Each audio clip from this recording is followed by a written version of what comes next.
നമ്മൾ വയലൻസിന് കൈയടിച്ചു പോകുന്ന തരത്തിലുള്ള ഒരു കൊടൂര വില്ലനെ നമ്മുടെ മുമ്പിൽ വളരെ സുന്ദരമായിട്ട് കൊണ്ടുവന്നു എന്നുള്ളതാണ്. ഒരു ഗൂസ് ബംപ് മൊമെന്റ്സോ ഹീറോയിക് മൊമെന്റ്സോ ഒന്നും വലുതായിട്ട് കിട്ടുന്നില്ല. ഓവർ എക്സ്പെക്ടേഷൻസ് ആയിരുന്നു, അത് ഫുൾഫിൽ ആയിട്ടുണ്ട്.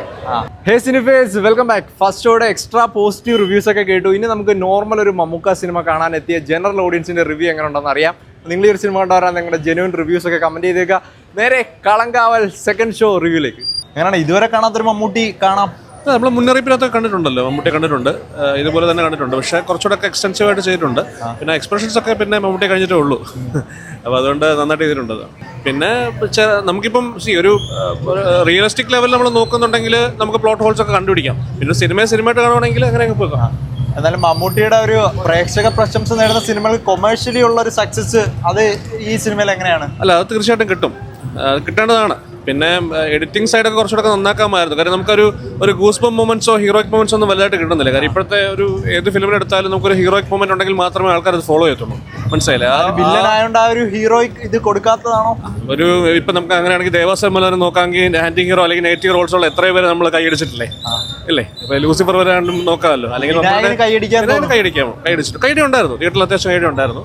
അപ്പം അങ്ങനെ ഒരു കാര്യമുണ്ട്. അപ്പോൾ കുറച്ചുകൂടെ എഡിറ്റിംഗ് ടേബിളൊക്കെ ശ്രദ്ധിച്ചിരുന്നെങ്കിൽ കുറച്ചുകൂടെ നമുക്കൊരു എന്താ പറയുക, ഒരു ഗൂസ് ബംപ് കിട്ടിയാനെ. അത് മിസ്സിംഗ് ആണെന്ന് തോന്നി. ഒരു നായകനെ ഗ്ലോറിഫൈ ചെയ്യാതെ അങ്ങനെയാണോ തോന്നിയത്? മമ്മൂക്കെ അല്ല, ഇതിനകത്ത് നായകൻ വില്ലൻ എന്നൊരു കോൺസെപ്റ്റ് വേണ്ട. നമ്മളെല്ലാം റിയലിസ്റ്റിക് ആയിട്ട് ചിന്തിക്കുന്ന കാലമാണ്. അപ്പോൾ നമ്മൾ ഗ്ലോറിഫിക്കേഷനോട് പോകേണ്ട കാര്യമില്ല. ഫോർ എക്സാമ്പിൾ കുറിപ്പിനകത്ത് തന്നെ നിങ്ങൾ കണ്ടില്ല, അവസാനം ദുൽഖറിനെ ജീവിച്ചിരിക്കുന്നു എന്ന് പറഞ്ഞിട്ട് വലിയൊരു കാണിച്ചപ്പോൾ ഒരുപാട് നെഗറ്റീവ് ഉണ്ടായ കാര്യമാണ്. അപ്പം അങ്ങനെ ഗ്ലോറിഫിക്കേഷൻ ഒന്നും ആവശ്യമില്ല ഇവിടെ. ക്യാരക്ടർ പ്രതീക്ഷിച്ചിരുന്നു, ഇത്രയും റിവ്യൂ ഒക്കെ കണ്ടിട്ടാണല്ലോ വന്നത്, ഇത്രയും പ്രതീക്ഷിച്ചിരുന്നു ഒരു വില്ലനിസം? മമ്മൂട്ടി ഓരോ ഫിലിം ചെയ്യുന്നതോറും ആക്ടി ലെവൽ കൂടി വരെയാണ്. രണ്ടുപേരും നന്നായിട്ട് അഭിനയിച്ചിട്ടുണ്ട്, ഒപ്പത്തിനൊപ്പം ചെയ്തിട്ടുണ്ട്.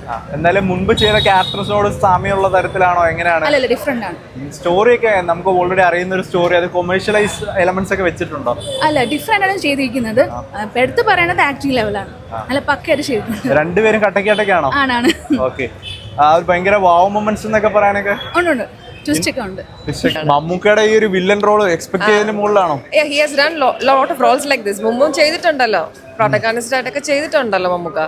എന്നാലും ഭയങ്കര ഒരു എക്സ്ട്രീം വില്ലനിസം എന്ന് പറയുന്ന രീതിയിൽ ഇറ്റ്സ് നൈസ് പ്ലോട്ട്. രണ്ടും അടിപൊളിയായിട്ടുണ്ട്, രണ്ടുപേരും അടിപൊളിയാണ്. മമ്മൂക്കായും വിനായകനും അടിപൊളിയാണ്. പ്ലോട്ട് ഭയങ്കര സ്ട്രോങ് ആണ്. ഒരു ഫാമിലി ആയിട്ടൊക്കെ ഫാമിലി വാച്ച് എങ്ങനെയായിരിക്കും? ഫാമിലി വാച്ച് ആണ്, നോ പ്രോബ്ലം. അത്രയ്ക്കൊരു ഭയങ്കര വെറുപ്പ് തോന്നുന്ന തരത്തിലാണോ നമുക്ക് ക്യാരക്ടർ ചെയ്ത് വെച്ചേക്കുന്നത്? അങ്ങനെ തോന്നിയില്ല. ആക്ച്വലി മമ്മൂട്ടിയുടെ ഒരു ഫാൻ ആയതുകൊണ്ടായിരിക്കും അങ്ങനെ തോന്നിയില്ല. അങ്ങനെ we are really enjoying his performance. ശരിക്കും നല്ലൊരു എക്സ്പീരിയൻസ് ആയിരുന്നു. മമ്മൂട്ടിയുടെ തന്നെ വേറൊരു ടൈപ്പ് കാണാന്ന് പറഞ്ഞു കഴിഞ്ഞാൽ ശരിക്കും അതൊരു വേറൊരു ഡിഫറെന്റ് ഫീൽ ആയിരുന്നു. പിന്നെ വിനായകന്റെ ഒരു കംബാക്ക് ആയിരുന്നു. പടം ഒരു രക്ഷയില്ല, അടിപൊളി പടമായിരുന്നു. സ്റ്റോറി ഒക്കെ പറയാൻ എങ്ങനെയുണ്ട്? മേക്കിംഗ് വൈസ് കണ്ടിരിക്കാൻ മേക്കിംഗ് അടിപൊളിയാണ്. BGM ഭയങ്കര നന്നായിട്ട് ചെയ്തിട്ടുണ്ട്. ഇവൻ ഡയറക്ടർ നല്ല ബ്രില്യന്റ് ആയിട്ട് ചെയ്തിട്ടുണ്ട്, നല്ല അടിപൊളി. മമ്മൂട്ടി എന്ന ആക്ടറിനോട് ഒരു ദേഷ്യം തോന്നുന്ന തരത്തിലാണോ ക്യാരക്ടർ ചെയ്ത് വെച്ചിരിക്കുന്നത്? ദേഷ്യം തോന്നും. നമുക്കൊരു ഇത് വരുന്നൊരു ഫീലാണ് പുള്ളിയോട്. നമുക്കൊരു എന്താ ഒരു റിവെഞ്ച് നമുക്ക് ഈവൻ തോന്നും. ഫാമിലി ഓഡിയൻസിനും വർക്കാവും. കാര്യം എനിക്ക് തോന്നുന്നു എല്ലാവർക്കും ഇത് വർക്കാവുന്ന ഒരു ടൈപ്പാണ്. കുറച്ച് ഒരു അങ്ങനത്തെ ഒരു സിനിമയാണ്.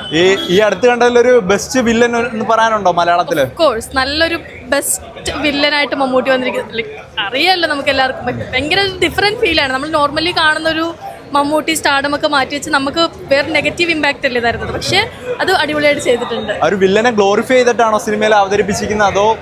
ഒരിക്കലും അങ്ങനെയൊന്നും ചെയ്തിട്ടില്ല. ഈവൻ അത് നിങ്ങൾ കണ്ടു തന്നെ പറയണം, അത് മോശമായിരിക്കുമല്ലോ വന്നത്. അപ്പം ഓൾറെഡി മമ്മൂക്കയുടെ വില്ലൻ ക്യാരക്ടറാണെന്ന് അറിയാമായിരുന്നല്ലോ. ആ ഒരു ഇതൊക്കെ അറിഞ്ഞു കണ്ടപ്പോ എങ്ങനെ തോന്നി? ജസ്റ്റ് അടിപൊളി, അത്രേ ഉള്ളൂ. ഭയങ്കര ഒരു എക്സൈറ്റ്മെന്റ് ഉണ്ടായിരുന്നു. ഇത്രയും പ്രതീക്ഷിച്ചിരുന്നോ? ഇത്രയും പ്രതീക്ഷിച്ചിരുന്നു. സ്റ്റോറി ഒക്കെ മുന്നേ അറിയില്ലായിരുന്നു, അപ്പൊ അതൊക്കെ കണ്ട്. സ്റ്റോറി എനിക്ക് മുന്നേ അറിയില്ലായിരുന്നു. ഒരു സീറ്റഡ് ത്രില്ലർ എന്ന് പറയാനുണ്ടോ? സീറ്റഡ് ത്രില്ലർ എന്ന് പറയാനില്ല, എന്നാലും ആണ്. ഒരു മസ്റ്റ് വാച്ച് തിയേറ്റർ എക്സ്പീരിയൻസ് ചെയ്ത് വന്നതിന് മുകളിലാണോ? എങ്ങനെ ഉണ്ടായിരുന്നു? എന്നാലും ഭയങ്കര ഒരു എക്സ്ട്രീം വില്ലനിസം അങ്ങനെയൊക്കെ പറയാൻ നല്ല ഗുഡ് മൂവി. സ്റ്റോറിയൊക്കെ മുന്നേ അറിയുന്നല്ലായിരുന്നു, അപ്പൊ ആ ഒരു ഇതൊക്കെ വെച്ച് കണ്ടപ്പോ ട്രെയിലർ ഒന്നും കണ്ടില്ല. അപ്പൊ സർപ്രൈസ് ആയിട്ട് ഫുൾ ഇഷ്ടപ്പെട്ടു. നല്ല റോൾ ഇത്രയും പ്രതീക്ഷ ശരിക്കും ഇല്ല, അടിപൊളിയായിരുന്നു. എക്സ്പെക്ട് ചെയ്തേക്കാളും ഭയങ്കര എങ്ങനെ ത്രൂ ഔട്ട് ഒരു സീറ്റഡ് ത്രില്ലർ ഒക്കെ ആയിട്ടാണോ പോകുന്ന സിനിമ? ഇടയ്ക്ക് കുറച്ച് ലാഗ് തോന്നി, പക്ഷെ എന്നാലും ക്ലൈമാക്സ് ഒക്കെ ആയപ്പോഴത്തേക്ക് ഭയങ്കര അടിപൊളിയായിരുന്നു. വിനായകന് മുകളിൽ നിൽക്കുന്ന പെർഫോമൻസ് അങ്ങനെ രണ്ടുപേരും ഒപ്പത്തിനൊപ്പം. ഫാമിലീസ് ഒക്കെ എങ്ങനെയാണ് കണ്ടാല്? ഇഷ്ടപ്പെടും. നമ്മള് മമ്മൂട്ടിയുടെ ഒരു വില്ലൻ റോള് ഭയങ്കര മിസ് ചെയ്തിരുന്ന ഒരു സാധനം കിട്ടി. ഓക്കെ. ഇത്രയും പ്രതീക്ഷിച്ചിരുന്നു ഇത്രയും ഒരു വില്ലനിസം വില്ലനാണെന്ന് അറിയായിരുന്നല്ലോ. അറിയായിരുന്നു. എന്നാലും എങ്ങനെ ഉണ്ടായിരുന്നു ടോട്ടലി സൂപ്പർ ആയിരുന്നു. സ്റ്റോറി കിടും. ഇന്റർവെല്ലിന്റെ ട്വിസ്റ്റ് പൊളിച്ചു. ഓക്കെ. ഫാമിലി ഓഡിയൻസിനൊക്കെ ഇഷ്ടപ്പെടും. കിടുമായിട്ട് ഇഷ്ടപ്പെടും. ഓക്കെ. മമ്മൂക്കയിൽ നിന്ന് ഇങ്ങനെ ഒരു ക്യാരക്ടർ ഒരു വില്ലൻ അതൊക്കെ എക്സ്പെക്ട് ചെയ്തതിന് മുകളിലായിരുന്നു. എങ്ങനെ പെർഫോമൻസ്? ഓവർ എക്സ്പെക്ടേഷൻസ് ആയിരുന്നു, അത് ഫുൾഫിൽ ആയിട്ടുണ്ട്.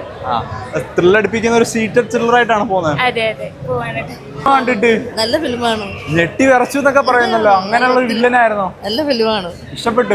ഒത്തിരി ഇഷ്ടപ്പെട്ടു. മമ്മൂട്ടി ഇതിനു മുമ്പ് ഇങ്ങനെ കണ്ടിട്ടുണ്ടോ? ഇല്ല. ബ്രോ എങ്ങനെ ഉണ്ടായിരുന്നു? ത്രില്ലറാണ്. മമ്മൂട്ടി പൊളിയായിട്ടുണ്ട്.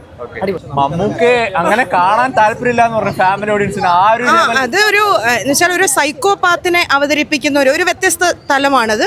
വളരെ നന്നായിട്ട് അദ്ദേഹം അത് കൈകാര്യം ചെയ്തു. മമ്മൂട്ടി അങ്ങനെ കാണിച്ചാൽ മമ്മൂട്ടി അതിനും കഴിയും. മമ്മൂട്ടിക്ക് അഭിനയ മികവ് അങ്ങനെയാണ് അതിനെ കാണുക. എല്ലാം അഴിഞ്ഞാടുകയാണ് യഥാർത്ഥത്തിൽ.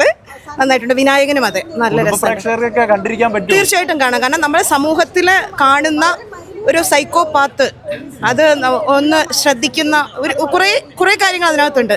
കുറേ ചെയ്യാൻ മീൻസ് ആൾക്കാർക്ക് മനസ്സിലാക്കാൻ പറ്റുന്ന തരത്തിലുള്ള കുറേ കാര്യങ്ങൾ അതിനകത്തുണ്ട്. സയനൈഡ് മോഹന്റെ കഥ അറിയുന്നവർക്കും ഇതൊരു കഥ അറിയുന്നവർക്ക് അത് തീർച്ചയായിട്ടും അത് കണക്ട് ചെയ്യപ്പെടുന്ന ഒരു സാധനമാണ്. മമ്മൂക്കയുടെ പെർഫോമൻസ് പിന്നെ പറയണ്ട. രണ്ടാളും വിനായകനും മമ്മൂക്കയും നന്നായിട്ട് നല്ല അവരുടെ ആ ഒരു കോംബോ ഗംഭീരമായിട്ടുണ്ട്. അല്ല അങ്ങനെയല്ല, നമുക്ക് എല്ലാവർക്കും ഇതാണ് കഥയെന്ന് ഇതാണ് തീമെന്നൊക്കെ അറിഞ്ഞുകൊണ്ട് തന്നെയാണ് ഇതിലെ നായകനും ആരോ വില്ലൻ ആരെന്നൊക്കെയുള്ള കൃത്യമായ ധാരണകളുണ്ട്. പക്ഷേ ആ ഇന്റർമിഷൻ സമയത്ത് നമ്മൾ ആരും പ്രതീക്ഷിക്കാത്ത തരത്തിലേക്കുള്ള ഒരു ട്വിസ്റ്റിലേക്ക് കൊണ്ടുപോകുന്നുണ്ട്. മാത്രമല്ല വിനായകൻ്റെ പെർഫോമൻസ് എടുത്തു പറയേണ്ടതാണ്. വളരെ അതൊരു ഭയങ്കര ബ്ലാസ്റ്റിംഗ് ആയിട്ടുള്ള ഒരുപാട് രംഗങ്ങളൊന്നുമില്ല. പക്ഷെ വളരെ മൈന്യൂട്ടായിട്ട് വളരെ സൈലൻ്റായിട്ട് കിട്ടിയ ആ റോള് ഗംഭീരമായിട്ട് ചെയ്തു. ഒരുപക്ഷെ വിനായകൻ്റെ തന്നെ കരിയറിലെ ഏറ്റവും ഒരു എന്താ പറയാ, ഇങ്ങനെ ഒരു മമ്മൂട്ടിയെ പോലെ ഒരു സൂപ്പർ സ്റ്റാർ ഒരു വില്ലൻ വേഷം ചെയ്യുമ്പോൾ എന്തായാലും വില്ലൻ ആയിരിക്കും ഏറ്റവും കൂടുതൽ കൈയടി. ഇതിൽ തിരിച്ചാണ് ആ ഒരു ക്ലീഷ ബ്രേക്ക് ചെയ്തിട്ടുണ്ട്. ക്ലീഷ ബ്രേക്ക് ചെയ്തൊന്നും മാത്രമല്ല, അത് ആ ക്ലീഷ ബ്രേക്ക് ചെയ്തത് നമുക്ക് നേരത്തെ അറിയാം.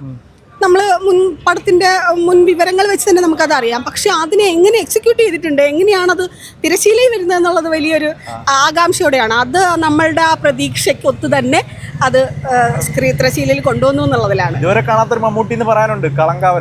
തീർച്ചയായിട്ടും നമ്മൾ വയലൻസിന് കൈയടിച്ചു പോകുന്ന തരത്തിലുള്ള ഒരു കൊടൂര വില്ലനെ നമ്മുടെ മുമ്പിൽ വളരെ സുന്ദരമായിട്ട് കൊണ്ടുവന്നു എന്നുള്ളതാണ്. നമ്മുടെ കുടുംബ പ്രേക്ഷകർക്ക് കണ്ടിരിക്കാൻ പറ്റുമോ? ഫാമിലി ആയിട്ട് വന്നാൽ തീർച്ചയായിട്ടും. അങ്ങനെ ഒരു രക്തച്ചൊരിച്ചിൽ അങ്ങനെയൊന്നും ഇല്ല. ഈ സൈലന്റ് കില്ലിങ്ങിന്റെ ഒരു എക്സ്ട്രീം വെർഷൻ. അത് ആ സൈക്കോപാത്തിന്റെ എല്ലാ മാനറിസംസും ആ ഒരു ശരീരഭാഷയിലും മുഖത്തും ഒക്കെ കൊണ്ടുവന്നിട്ടുണ്ട്. മലയാളത്തിൽ ഇതുവരെ കണ്ടതിൽ ഒരു കൊടൂര വില്ലൻ എന്ന് പറയാൻ പറ്റും. മലയാളത്തിൽ ഒരുപാട് സൈക്കോ വില്ലന്മാരെ നമ്മൾ കണ്ടിട്ടുണ്ട്. പക്ഷെ അത് മമ്മൂട്ടി ചെയ്യുമ്പോൾ എങ്ങനെയായിരിക്കും എന്നുള്ള നമ്മുടെ പ്രതീക്ഷകളെ സാറ്റിസ്ഫൈ ചെയ്യുന്ന ഒരു പടം.